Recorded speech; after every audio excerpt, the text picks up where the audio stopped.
ಜನೌಷಧಿ ಕೇಂದ್ರಗಳ ಸ್ಥಗಿತಕ್ಕೆ ರಾಜ್ಯದೆಲ್ಲೆಡೆ ಆಕ್ರೋಶ ವ್ಯಕ್ತವಾಗ್ತಾ ಇದೆ. ರಾಜ್ಯ ಕಾಂಗ್ರೆಸ್ ಸರ್ಕಾರದ ನಡವಳಿಕೆಗೆ ಬಿಜೆಪಿಗರು ಕಿಡಿಕಾರಿದ್ದಾರೆ. ಸದ್ಯ ಸಣ್ಣ ಬ್ಯಾಂಡೇಜ್ ಕೂಡ ಸರ್ಕಾರಿ ಆಸ್ಪತ್ರೆಗಳಲ್ಲಿ ಸಿಗ್ತಿಲ್ಲ. ಸಾಮಾನ್ಯ ಜನರು ಸರ್ಕಾರಿ ಆಸ್ಪತ್ರೆಗೆ ಹೋಗಿ ಚಿಕಿತ್ಸೆ ಪಡೆಯುವ ವಾತಾವರಣ ಇಲ್ಲ. ಬಡಜನರ ಪರವಾಗಿದ್ದ ಜನೌಷಧಿ ಕೇಂದ್ರ ಮುಚ್ಚಿಸುವುದು ಎಷ್ಟು ಸರಿ? ಈ ಸರ್ಕಾರಕ್ಕೆ ಜನರು ಮತದಾರರು ಬುದ್ಧಿ ಕಲಿಸ್ತಾರೆ ಅಂತ ಬಿಜೆಪಿ ದೇವನಹಳ್ಳಿ ತಾಲೂಕು ಅಧ್ಯಕ್ಷ ಅಂಬರೀಶ್ ವಾಗ್ದಾಳಿಯನ್ನು ನಡೆಸಿದ್ದಾರೆ. ಬೆಂಗಳೂರು ಗ್ರಾಮಾಂತರ ಜಿಲ್ಲೆಯಲ್ಲೂ ಕೂಡ ಇದನ್ನ ಮಾಡಬಾರದು ಅಂತ ಹೇಳಿ ಒಂದು ಹೋರಾಟ ಮಾಡಿದ್ವಿ. ನಮ್ಮ ತಾಲೂಕಲ್ಲೂ ಕೂಡ ವಿಜಯಪುರದಲ್ಲೂ ಕೂಡ ಜನೌಷಧಿ ಕೇಂದ್ರ ಮುಂದೆ ಕಪ್ಪು ಬಾವುಟ ಪ್ರದರ್ಶನ ಮಾಡಿಸಿ ನಾವು ಒಂದು ಹೋರಾಟ ಕೂಡ ಇದ್ರ ಬಗ್ಗೆ ಮಾಡಿದ್ವಿ.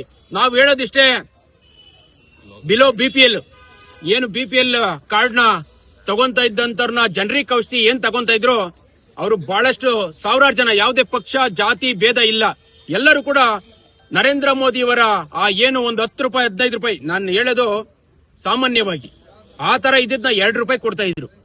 ಅದು ಎಲ್ಲಾ ಔಷಧಿ ಕೇಂದ್ರಗಳಲ್ಲಿ ಸಿಗ್ತಾ ಇತ್ತು. ಮನ್ರೆ ನಿಮ್ಗೆ ಗೊತ್ತಿರಲಿ ಬಂಧುಗಳೇ, ನೀವು ಮಾಧ್ಯಮದಲ್ಲಿದ್ದೀರಿ, ಇವತ್ತು ಒಂದು ಬ್ಯಾಂಡೇಜ್ ಬೇಕಾದ್ರೂ ಕೂಡ ಇವತ್ತು ನಮ್ಮ ಗವರ್ಮೆಂಟ್ ಹಾಸ್ಪಿಟಲ್ಗಳಲ್ಲಿ ಸಿಗ್ತಾ ಇಲ್ಲ. ತಾವು ಹೋಗಿ ಖುದ್ದು ನೋಡಬಹುದು. ಯಾವುದೇ ಜನರಿಗೆ ಬೇಕಾಗಿದ್ದ ಸಾಮಾನ್ಯ ಜನರು ಹೋಗಿ ಇವತ್ತು ಚಿಕಿತ್ಸೆ ಪಡ್ಕೊಂಡಂತ ಯಾವುದೇ ಸೌಕರ್ಯ ಸಾಮಗ್ರಿಗಳು ಯಾವುದೇ ಗವರ್ಮೆಂಟ್ ಹಾಸ್ಪಿಟಲ್ ಇಲ್ಲ. ತಾವು ಖುದ್ದು ಬೇಕಾದ್ರೆ ಪರಿಶೀಲನೆ ಮಾಡಬಹುದು. ಇವತ್ತು ಏನಾಗಿದೆ, ಇವರು ಕಮರ್ಷಿಯಲ್ ಏನು ಉದ್ಯಮ ಮಾಡ್ಕೊಂಡಿದ್ರಲ್ಲ, ಆ ಉದ್ಯಮದ ಜೊತೆ ಈ ದಿನೇಶ್ ಗುಂಡೂರಾವ್ ಅವರು, ಆರೋಗ್ಯ ಸಚಿವರು, ಡೆಪ್ಟಿ ಸಿಎಂ ಅವರು ಇವರೆಲ್ಲ ಕೈ ಜೋಡಿಸಿ ಈ ಜನರಿಕ್ ಔಷಧಿನ ಈ ಭಾರತ ಚೆನ್ನಾಗಿದ್ದಂತ ಎಲ್ಲಾ ಕರ್ನಾಟಕದಲ್ಲಿ ಬಂದ್ ಮಾಡಿ ಇವರು ಏನ್ ಮಾಡ್ಲಿಕ್ಕೆ ಹೊರಟಿದ್ದಾರೆ ಅಂತ ಅವ್ರನ್ನ ತೋರಿಸ್ತಾ ಇದೆ. ಹಾಗಾಗಿ ಅವ್ರಿಗೆ ವಿರೋಧ ಇರಲಿ, ನಾವು ಕೂಡ ಹೋರಾಟ ಮಾಡ್ತೀವಿ. ಇನ್ನೂ ಕೂಡ ಹೋರಾಟ ಹೆಚ್ಚಿನ ರೀತಿಯಲ್ಲಿ ಮಾಡೇ ಮಾಡ್ತೀವಿ, ಅದಂತೂ ಬಿಡೋದಿಲ್ಲ. ಯಾಕಂದ್ರೆ ಸಾಮಾನ್ಯ ಜನ ಹೋರಾಟ ಮಾಡ್ತಾ ಇದ್ದಾರೆ. ಇವತ್ತು ನಾವಲ್ಲ, ಇದು ಯಾರೋ ನಮ್ಗೋಸ್ಕರ ಕೇಳ್ಕೊಂತ ಇಲ್ಲ, ನಾವು ಸಾಮಾನ್ಯ ಜನರಿಗೆ ಅದು ಔಷಧಿ ಹೋಗ್ತಾ ಇದ್ದಿದ್ದು. ನಿಮ್ಗೆಲ್ಲ ಗೊತ್ತಿದೆ, ಗವರ್ಮೆಂಟ್ ಹಾಸ್ಪಿಟಲ್ಗೆ ಯಾರು ಹೋಗ್ತಾರೆ? ಪಾಪ ಬಡವರು, ಪಾಪ ಅವ್ರು ಏನೋ ಕೂಲಿ ಕಾರ್ಮಿಕರಿರ್ತಾರೆ, ಬೆಳಗ್ಗೆಯಿಂದ ಸಂಜೆವರೆಗೂ ದುಡ್ದಿರೋಂತವ್ರು, ದಿನ ಕೂಲಿ ರೈತರು, ಇವರೆಲ್ಲ ಹೋಗ್ತಾ ಇದ್ದಂತ ಕೈ ಹಾಕಿದಿರಾ. ಮುಂದಿನ ದಿನಗಳಲ್ಲಿ ಎಚ್ಚರಿಕೆ ಇರ್ತಾ ಇದೆ. ಮುಂದಿನ ದಿನಗಳಲ್ಲಿ ಇದೇ ರಾಜ್ಯದಲ್ಲಿ ಚುನಾವಣೆಗಳು ಬರ್ತದೆ.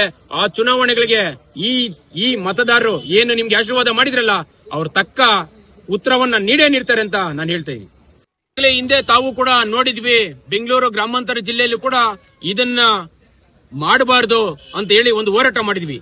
ನಮ್ಮ ತಾಲೂಕಲ್ಲೂ ಕೂಡ ವಿಜಯಪುರದಲ್ಲೂ ಕೂಡ ಜನೌಷಧಿ ಕೇಂದ್ರ ಮುಂದೆ ಕಪ್ಪು ಬಾವುಟ ಪ್ರದರ್ಶನ ಮಾಡಿಸಿ ನಾವು ಒಂದು ಹೋರಾಟ ಕೂಡ ಇದ್ರ ಬಗ್ಗೆ ಮಾಡಿದ್ವಿ.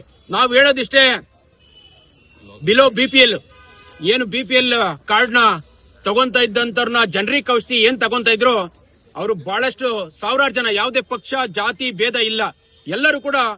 ಕ್ಷಣದ ಸುದ್ದಿಗಳಿಗಾಗಿ ಫ್ರೀಡಂ ಟಿವಿ ಸಬ್ಸ್ಕ್ರೈಬ್ ಮಾಡಿ, ಲೈಕ್ ಮಾಡಿ ಹಾಗೂ ಫಾಲೋ ಮಾಡಿ. ಹೊಸ ಸುದ್ದಿಗಳ ನೋಟಿಫಿಕೇಶನ್ಗಾಗಿ ಬೆಲ್ ಐಕಾನ್ ಮೇಲೆ ಕ್ಲಿಕ್ ಮಾಡಿ.